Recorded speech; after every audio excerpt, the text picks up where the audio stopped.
Now, there's a sort of unfortunate stigma surrounding G2 that I think really leaches over into anybody talking about the toys and removes original opinions. Anybody talking about G2 is going to bring up the crazy colors and decos, but hardly ever goes into the gritty details about why someone like GHIAXUS is weird. I truly wish that other toy reviewers had the brutal honesty and unbiasedness of me. Toy reviewers, what?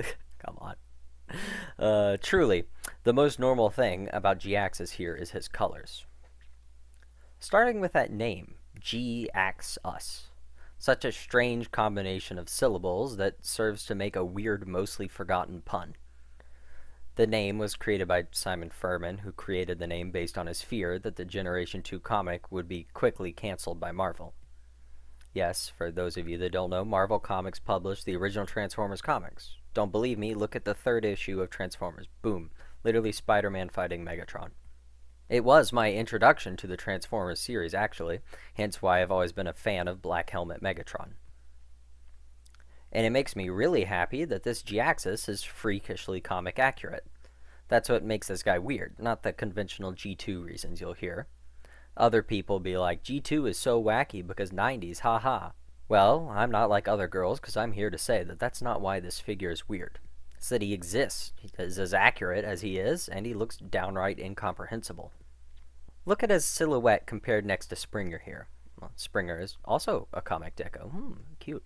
Almost every surface of GHIAXUS has a slight curve. Almost nothing is perfectly straight or parallel or robot-like. He's got extremely long arms and legs with such a tight little torso, defying the traditional Transformers body proportions. He is literally built different. And knowing the character, it fits so well. GHIAXUS is from a new race of Transformers and considers himself superior because he has mastered his violent desires with his self-control. I'm not one to point accusations, but GHIAXUS as a character debuted in 1993, and American Psycho Patrick Bateman came out in 2000. Somebody may have copied someone's homework here, I'm not sure.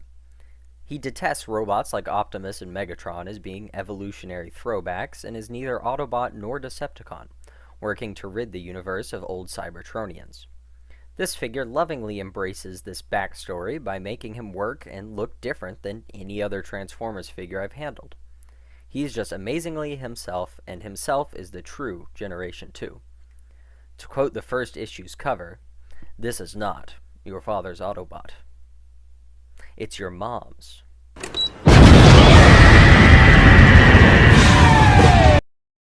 Look at the gorgeous rich sculpting of these pipes and hoses exposed on his shins. Looks identical to the comic artwork. His giant, weird, asymmetrical square head with the massive world-weary frown, well, universe-weary frown, I suppose. The bizarre Dracula wings on his back and ankles. This figure also happens to have some amazing paint matching. The mustard gold paint adorning his chest and legs looks near identical to the plastic his big watermelon-sized hands are cast out of. That's not even just an unfunny joke. His meaty fists are about the same size as his skull. The G2 logo looks proudly placed on his chest, if not a little small. Better than the recent G2 Megatron, whose symbol was just absent. You cowards, Hasbro, give me the Megatron rules sticker. Articulation is off the wall as well. I suppose a benefit of having super long limbs is having good deep bends in the joints. Wrist and finger articulation is great and really tight. Shoulders have an amazing range of motion thanks to those transformation joints, and I've had just such a blast recreating comic panels with this guy. Strange decisions with the accessories adding even more to the weirdness of this lad. Comes with a big red gun that was Optimus's in the comic, and a slightly smaller version of the same gun, but in translucent black. Okay. Also, really weird that they accidentally packaged his throne accessory with Studio Series Starscream. That seems like a big oversight. It's alright though, I backed Deathsaurus, so I have that throne instead.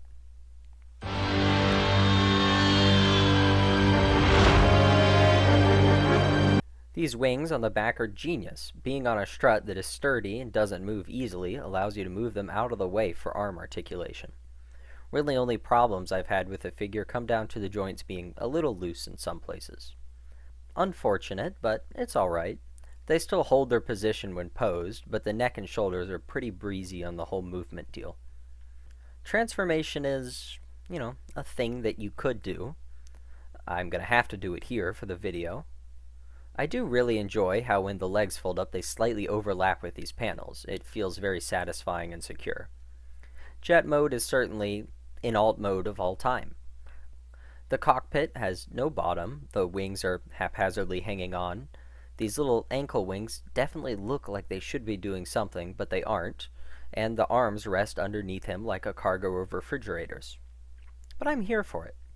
Certainly not good, but I'd say it's pretty memorable. About the opposite of Cyclonus. Maybe on par with Scourge. Wrong Scourge. Who would have thought? Who would have thought that the modern Transformers figure that's come closest to surpassing Kingdom Cyclonus as best Voyager would be G2 GHIAXUS?